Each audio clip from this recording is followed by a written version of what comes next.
programa honetan, Euskadiko Orkestrak aurkeztuko digun programa honetan, entzungo deguna, pentsesazu, obra hori ezagun egin zuen Jacqueline Duprek, biolontxelo jole ezaguna, eta garai hartan mundukorik onena, ikasizun Rostropovitzekin, Pago Casalsekin, eskonduzan Daniel Barenboim piano jole eta orkestra zuzendariarekin, eta liburu bat dago, gaina bere biografia idazten duna, bere anaiak eta bere aizpak idatzia, eta esan behar da 5 urte zituela irratian entzun zuela txeloa.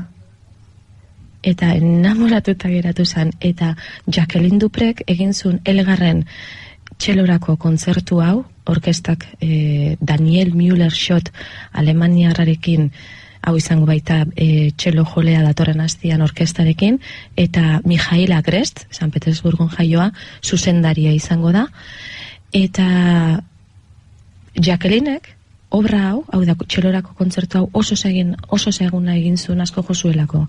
Rostropovitzek berak bere repertoriotik kanpora, kendu egin zuan, behin Jacqueline entzun eta gero, bere interpretazioan ezin hori superatzeko oso zaila zen, eta egia zen momentu honetan oraintzen entzungo dugu, egia zen... Bera entzungo dugu.